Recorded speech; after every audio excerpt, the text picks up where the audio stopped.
ملګریه زړور او شجاع اوسه، ځکه دا زړورتیا غواړي تر څو ته یو ځانګړی شخص اوسې. دا زړورتیا غواړي تر څو ته پوه او هوښیار اوسې. دا زړورتیا غواړي تر څو ته یو پیسه‌داره شخص اوسې. او بالاخره دا زړورتیا غواړي تر څو ته په داسې یو منفیګرایه ټولنه کې مثبت اند ولرې. ډېره بده وي چې یو ځوان دې د هغه پخوانیو میتودونو او پخوانیو فکرونو پلوی اوسي. یعنې چې ووایي چې زموږ نیکونه بې تعلیمه پاتې وو، زموږ نیکونه بې پرمختګه پاتې وو، زموږ نیکونه بې ثروته پاتې وو، موږ به هم همداسې ژوند کوو. دا تر ټولو غلطه نظریه ده.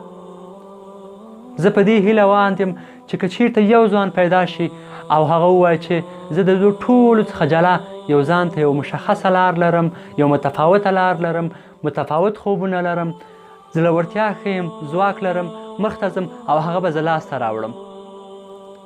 هغه ده چې زموږ ټولنه د بریالیتوب اوج ته رسیږي.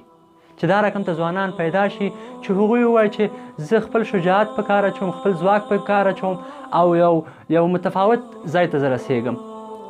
پرمختګ به کوم، ثروت به لاسته راوړم، تعلیم به لاسته راوړم او هر هغه خوبیانې چې په ژوند کولو کې دي او دې دنیا کې موږ لپاره الله تعالی نعمتونه راکړي دي، هغه ټول باید موږ په شجاعت سره لاسته راوړو. نو کوشش وکړئ چې په خپل وجود کې شجاعت تغذیه کړئ، خپل وجود کې زړورتیا پیدا کړئ. زړورتیا په دې کې تاسو سره کومک کوي تر څو تاسو هغه خوبونه، هغه ارمانونه، هغه هدفونه چې لرئ هغه لاسته راوړئ او هغې ته ځان ورسوئ.